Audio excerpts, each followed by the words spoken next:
This is Tornado Talk, a podcast about one of nature's most fascinating phenomenon. Share your tornado story with us by email, Jen and Dan at tornadotalk.com. That's Jen and Dan at tornadotalk.com. Now, meteorologists Jennifer Naramore and Dan Holliday. Tornado Talk is on. Tornadoes can occur in any state in the country and at any time of the year. But when you aren't used to an outbreak of severe weather, it can come as a surprise. Take, for instance, Virginia. Between 1991 and 2015, the state experienced an average of 17 twisters a year. But on August 6, 1993, all of those tornadoes and more occurred in one afternoon. It was Friday, August 6, 1993. Tornadoes tore through Petersburg, Colonial Heights, and Hopewell. It was violent weather in Virginia. From WTVR-TV. Just sounded like a train coming through the building. And when I stood up, I looked over on the third floor and you could see the roof just peeling off. The truck picked up off the ground and all of a sudden it dropped back down. And it was just that quick. Meteorologist in charge at the National Weather Service in State College, Barbara Watson. From seeing 4 tiny pixels on the radar to within 10 minutes having a full-blown storm with a tornado dropping down out of it and heading into Petersburg. And that's just almost unheard of. Former Petersburg police detective Greg Seidel. There were people stumbling out of buildings that had collapsed, covered with dust and disoriented. Many first responders were coming into the scene. And Virginia State Senator Rosalind Dance, then mayor of Petersburg, Virginia. The amazing thing is that in the worst of times, you see the best of people. And they did come from not only around the state, but so many people reached out to us from other states to try to help us get through that terrible, terrible time in the history of Petersburg. This is Tornado Talk, the story of severe storms and survival when 23 twisters tore through parts of Virginia, killing 4, injuring more than 200, and doing in excess of $50 million in damage. Forecasters became concerned the morning of August 6, 1993, when it appeared that an unusual severe weather scenario would unfold across east central Virginia. National Weather Service meteorologist Barbara Watson remembers it well. So this was a very unusual day. And you know, definitely the office in Sterling, Virginia, which helps cover a lot of the state forecasts for a lot of the state of Virginia back then, was looking at it, and there were some firsts that happened that day, and one of them was that one of the forecasters who was working and looking at all the ingredients that were coming together put out a special weather statement that was a severe weather outlook that actually called for, you know, specifically saying that there was going to be a tornado outbreak across southeast Virginia. And that was just something that we had never done before. But he was so confident that all these ingredients were coming together that something big was going to happen that day. And so he put this statement out.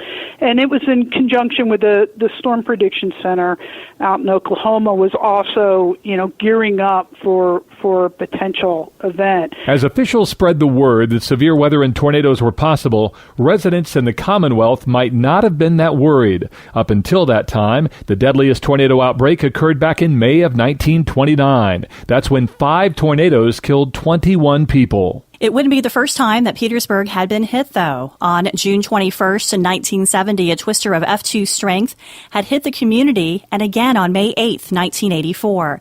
That's when a tornado caused F3 damage.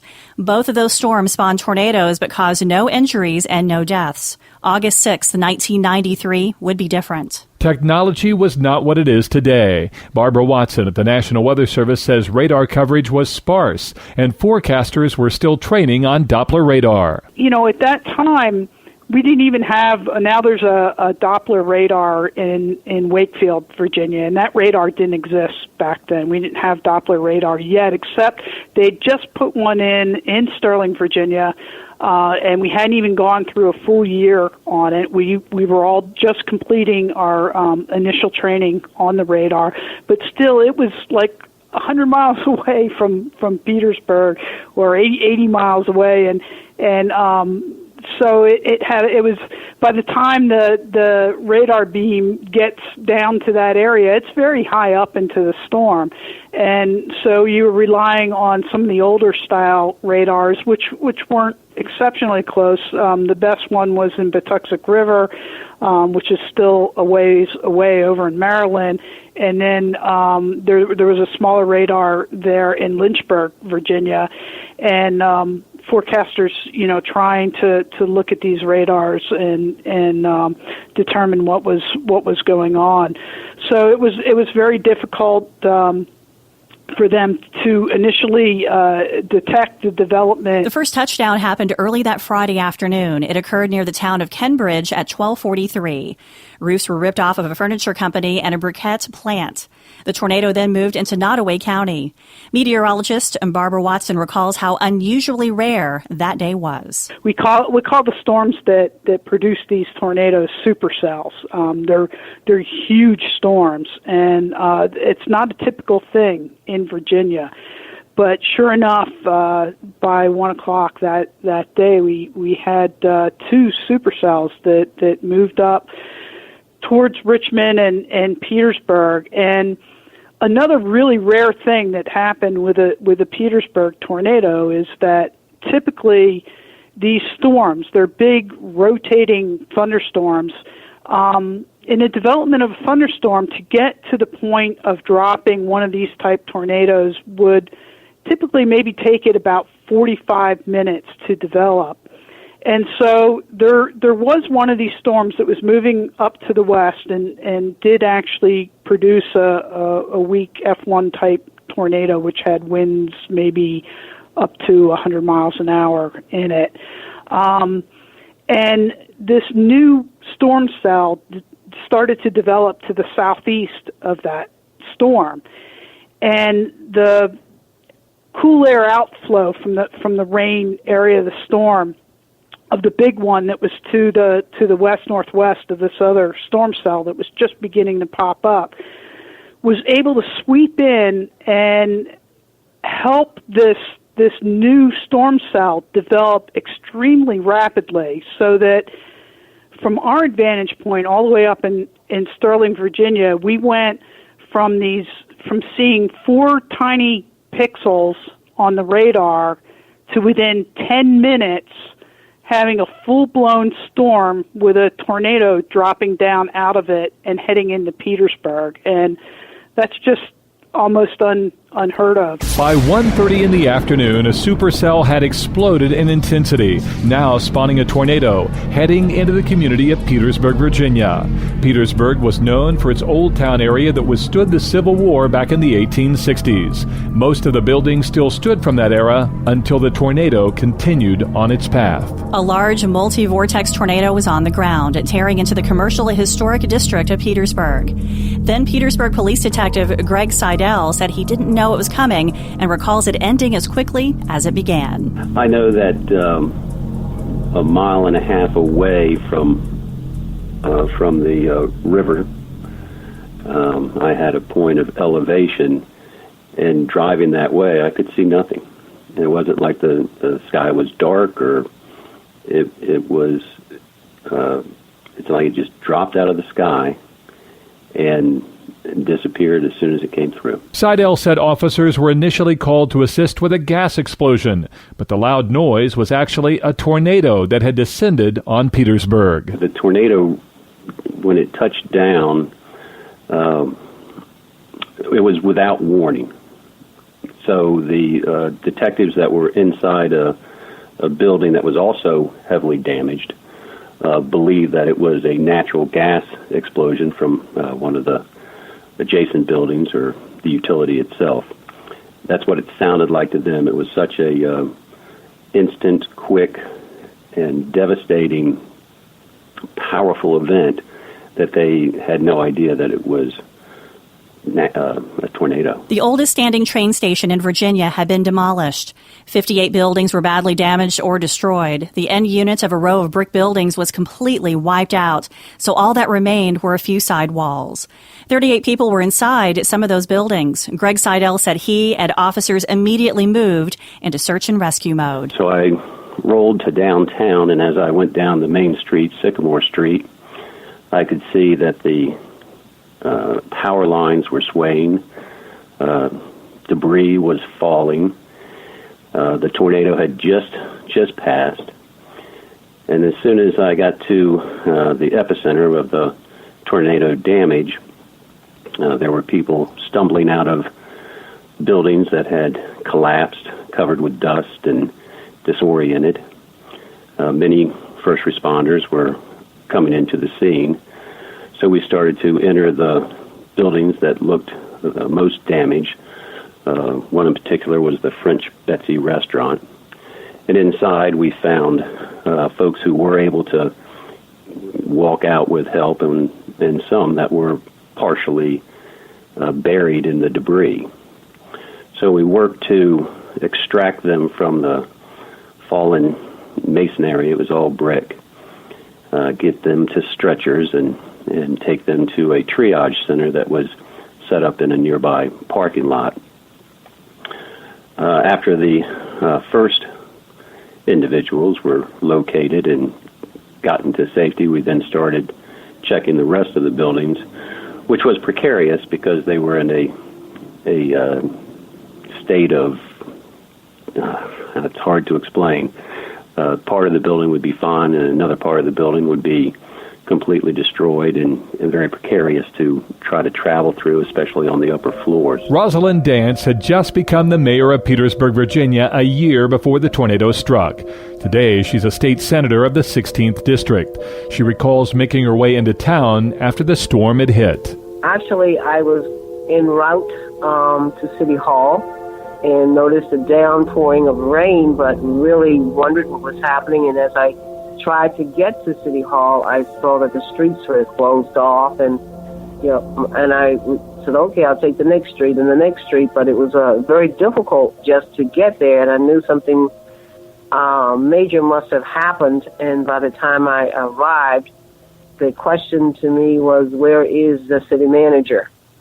And it's like, why are you asking? Well, they said, where the Art League in Old Town, the building is gone, and they said you all were together, and we don't know where the city manager is. And that's when they informed me that the tornado had set down into our historic area of the city, and one that we had been touting that we were on the verge of an economic renaissance, because we had flourishing businesses operating in these historic business buildings on the first floor, with the small business owners living upstairs. Normally the second or the third level was home. So in a matter of seconds, we now had people that were without homes, they were homeless, and they'd lost their jobs and means of livelihood. So the devastation was overwhelming for a new mayor, and quite frankly, the city manager had recently been hired as well. So we were very, very new at our jobs, and now we had this major catastrophic event, and it's where do we go from here? And trying to put reasoning to what seemed to be a nightmarish situation and keeping our community calm. Barbara Watson at the National Weather Service says that because of the rarity of an outbreak in Virginia and the lack of decent radar coverage, they used a unique method to issue tornado warnings that day. We quickly realized that any of these supercells that develop were going to produce a tornado. And we had a new lightning detection system at the office. And it's amazing for me in this time to even think back of doing this, because we work so differently now. But we realized that these storms were producing these clusters of lightning strikes, and so anytime you had a supercell developing and you began seeing these clusters of lightning strikes, we were pushing warnings out the door, tornado warnings for the storms, and we just don't do business like that anymore. It was such a rare day, though, that we were successful in doing this. Now we use the Doppler radar, and we're looking at the velocities and all this detail within the storm, but we didn't have that back then. From the Old Town area of Petersburg, where F4 damage had occurred, the twister moved on to the historic neighborhood of Pocahontas Island. 47 of the 57 homes on the island were hit hard. A 200-year-old church was destroyed, but a Bible that laid open on a podium was untouched. 40 people were hurt, but no one was killed. Damage would be rated as F3. The tornado then headed for Colonial Heights. Senator Rosalind Dance says the memories are still fresh in her mind. It was not just Petersburg that was impacted. There was the neighboring city of Colonial Heights where the Walmart store was, and there were actually people that died there. But the amazing thing was all the destruction that happened in the Old Town area, no one died in the city of Petersburg. The devastation was such that Petersburg has a unique island known as Pocahontas Island, which was the place where blacks and whites lived together even before the blacks were freed, if you will. But on this island, they lived as freed men and women living together. And the history of that island was now one that was besieged by the results of the tornado as well. And so we had the concern of the city and the concern of this particular island. Then Petersburg detective Greg Seidel would eventually become police chief. Today, he's retired from law enforcement. He remembers the tornado tracking toward Colonial Heights. Tornado quickly went across the Appomattox into Colonial Heights, and the most severely damaged structure over there was the brand new Walmart, which had many customers inside. The roof collapsed. There were fatalities.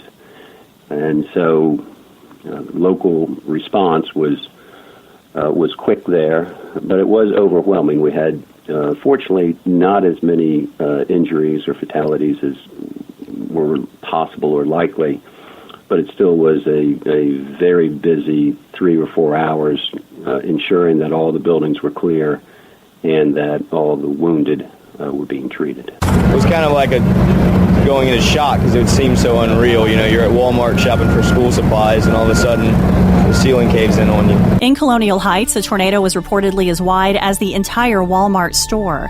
That's where most of the deaths occurred. 3 people were killed at the front of the store, and 198 others were injured. 500 cars in the parking lot were damaged, with many of them losing windows. Others were flipped and tossed like toys. It was 1:40 in the afternoon. The tornado was still on the ground and doing damage. From the Walmart, it crossed the Appomattox River again, entering Prince George County. It struck Tarmac, Virginia Incorporated, a sand and gravel company. The second floor of the cinder block building collapsed, and that's where a 28-year-old man was crushed and killed. Damage would be rated F2. The twister would then cross Interstate 295 and aim for another town, Hopewell. It tore through the northern part of the community, damaging an apartment complex. 8 people were hurt. The tornado finally weakened as it crossed Route 10 and moved out over the Appomattox and James Rivers. But that would not be the end. At least 16 more tornadoes would touch down near Chesterfield, Charles City, New Kent, Southampton, Sussex, Surrey, James City, Isle of Wight, Newport News, Middlesex, Northampton, Suffolk, Chesapeake, and Virginia Beach. Then Petersburg Mayor Rosalind Dance, now Virginia State Senator, said many people who lost their homes wanted to recover belongings in the hardest-hit town. She and city officials were concerned for their safety. It was one of the amazing things that seemed everybody got out. The concern was for the business people that wanted to get back to their business and their homes, and to be able to have to firmly say to them, it is not safe. I found out more about, as a mayor, that there's a police, but I found out the importance of the fire, that the first responders was really the chief of the fire chief, who had to go in and make sure that there were no gas leaks that could cause explosions in the area, and all the various things that had to be checked out for safety. And the stableness of the buildings, where those who wanted, I just need to go see my business, I just need to go check my home, to tell them that they could not come back to those places that represented, again, their home. I'm now homeless, and I no longer have a job. And you're saying that I cannot come into that area. That was really a hard task to keep people. They were angry, but are dealing with that. So a lot of our time was spent in trying to have informative town hall meetings to address the issues and keep people informed of what was going to be done to help them on the federal level, the state level, and what we as a locality could do, and make the commitment that we would hang with them, that we would not just go away until we had made our city whole. Meteorologist Barbara Watson said she was part of the storm survey team that would track the storm's path and review the damage it caused. So the storm was rated an F4 at the time, which estimates the winds well up over 150 miles an hour, upwards to 200 mile an hour type winds. And one of the reasons that it got this sort of rating was that as it went down through the historic part of Petersburg, there was buildings that were built that were like 4 bricks thick walls that were just demolished. Not just the roof or the upper levels, but I mean demolished down to within a couple feet of the base. And then there was 2x4s and other types of debris that were shot like missiles that went through some of these walls in other areas, and then it went across the area of Pocahontas Island, where it wiped out all these homes that were in that area, and then ultimately crossing over Interstate 95 and hitting the Walmart and cutting through the Walmart there, where unfortunately some people were killed and a lot of people were injured. So it was a remarkable tornado. This tornado was, I can't remember the entire length of the path, but even the tornado that preceded it, that was out of that other strong thunderstorm cell, that was believed to have been off and on the ground for up to 40 miles. And so again, not only was it such a rare day because of the amount of tornadoes that occurred, but also the strength of the tornadoes and the long paths that these tornadoes were on the ground. Petersburg, Virginia, known for its economy, had been severely affected. The once standing historical buildings had been ruined. Greg Seidel said it changed everything in an instant for the community. Petersburg is a very historic town, and the historic area in 1993 was going through a renaissance. It had really started to attract investors, restoring the old buildings, creating a vibrant downtown, and it had changed Petersburg's financial and social outlook. The damage of the storm greatly impacted that progress. Many of those buildings were now unable to be repaired and had to be taken down. Some of them still, to this day, are supported by timbers and are not something that can be occupied. So the knockout blow to the city's tourism and economic future was severe. Today, Petersburg, Virginia has recovered and is a site of where motion pictures are filmed. The memories of what occurred on August 6, 1993 will never be forgotten.